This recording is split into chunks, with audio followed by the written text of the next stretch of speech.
Este es el espacio de los comités cívicos contra la corrupción en Risaralda y la Red Nacional de Veedurías de Colombia, RedVer. Muy pocos son los políticos que le hacen bien a las comunidades, que los eligen. Casi todos son peligrosos, abusadores, mentirosos y son cara dura al engañar a los ciudadanos con promesas y anuncios que se olvidan fácilmente. Y como nadie reclama, causan el efecto inmediato para el funcionario, pero la desilusión más grande para quienes lo escuchan. Y los que tienen amo o patrón se encargan de ejecutar las órdenes de arriba y no representan a la sociedad civil, que es la que, vía impuestos, sostiene el engranaje de la administración pública. Esos mismos funcionarios, en gobiernos anteriores, callaron las indelicadezas de sus jefes y hoy, cuando son lacayos de otros políticos, salen a contar las indelicadezas del anterior. En este círculo vicioso se desarrolla la política por estos tiempos y de esto hay ejemplos por miles. Cito uno, muy conocido. Hay empleados de la Administración Pública de Dos Quebradas que están planteando en la calle el fracaso del actual gobierno, y son los mismos que hace apenas unos meses daban la vida por el anterior alcalde.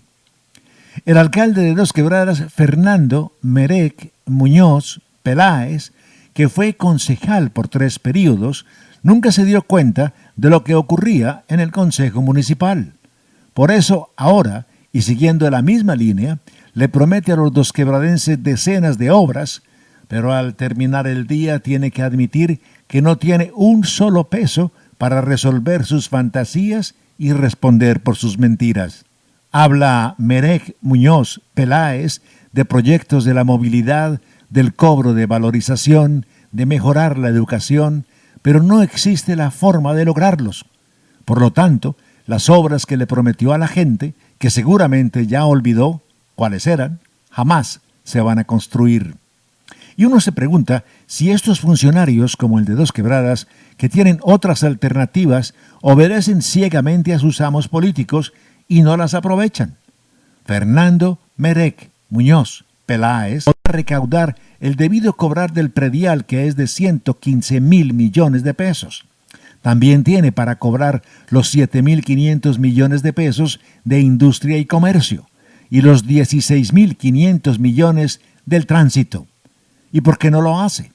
Porque eso es demasiado trabajo y más bien esperan que el gobierno nacional aporte en regalías dineros más fáciles y así poder hacer las reparticiones apropiadas donde todos lleven algo, mientras la ciudad tenga que revolcarse en medio de vías llenas de huecos, distorsión en la movilidad en general, la recuperación de la infraestructura y el saqueo dirigido por los políticos amos. Y hay algo más grave aún. El IDM, al responder a nuestras organizaciones, nos dice textualmente que no existe ningún proyecto, ni municipal, ni departamental, ni nacional, en estos momentos en Dos Quebradas.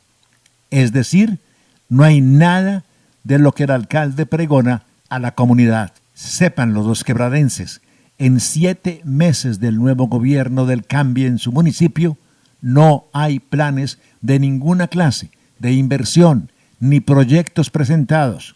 Todo ha sido carreta del senador Sami Merec y su marioneta Fernando Merec Muñoz Peláez.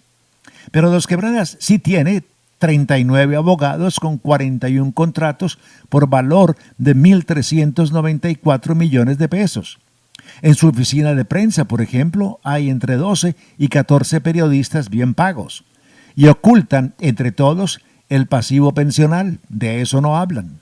Me queda solo una pregunta por hacerme. ¿O son los gobernantes programados ineficientes y corruptos? ¿O es el pueblo domesticado y ciego por acción de los enemigos del bienestar colectivo? Pero esta situación no aguanta más. Esta es mi opinión. ¿Cuál es la suya? Yo soy William Restrepo. Buenas noches y muchas gracias. Este es el espacio de los comités cívicos contra la corrupción en Risaralda y la Red Nacional de Veedurías de Colombia, RedVer. Aquí todo es política.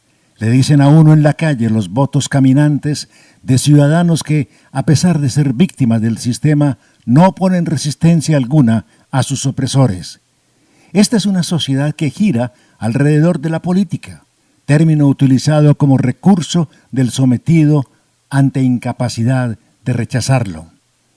Es muy triste que en una democracia un tribunal superior tenga que ordenar al presidente de la República, a 7 ministerios y otras entidades del Estado que suplan de agua potable a los niños de La Guajira, como si esta no fuera una obligación del Estado y un derecho ciudadano. La salud, otro de los derechos atropellados por el sistema, es víctima de la política. Por ley se estableció un limbo intermedio entre la obligación y el servicio de salud, y sus dueños se enriquecieron y los usuarios siguen aún más enfermos.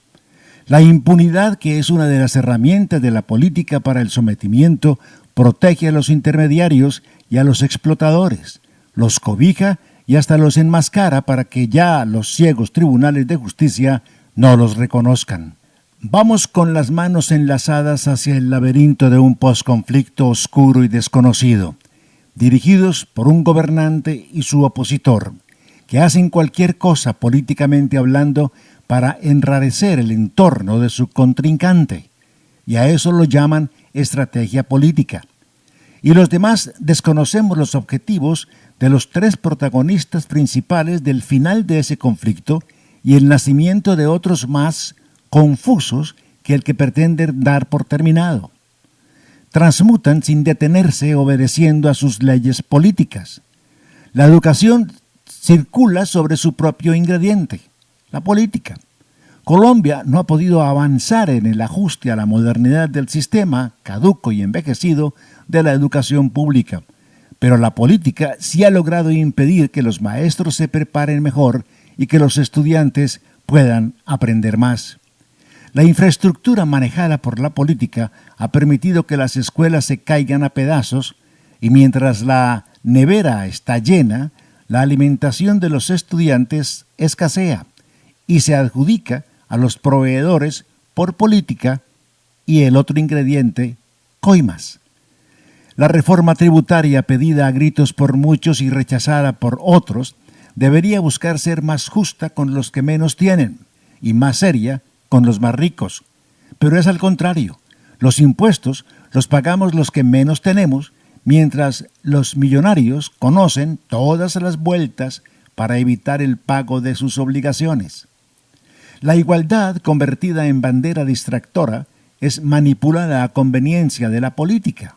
Es decir, todo es político. El hambre, la miseria, la discriminación, la violencia, el abuso, la inclusión, el atropello, la justicia, todo es político. Y en su nombre se roban los recursos, se alteran los contratos, se falsifican las firmas y en nuestro entorno aparecen los ejecutores de la esencia de esa política reducida al simple aprovechamiento del cansancio de unos, la ignorancia de otros y el desinterés de todos. Y tienen nombres propios, y no se sonrojan cuando los mencionan públicamente, como los Merec, Patiño, Tamayo, Arango, Merec, Muñoz, Peláez, Soto, Burgos, Mejía, Cifuentes, Salazar, Salazar II, Rivera, y no terminaríamos esta nota si los mencionáramos a todos. Son el primer anillo de la corrupción y el último porque transmutan a sus herederos y amigos más cercanos. Mientras la gran masa poblacional se balancea de un lado a otro, entre adormecida y con un solo ojo abierto, y la búsqueda de lo que les pueda tocar del festín de la corrupción.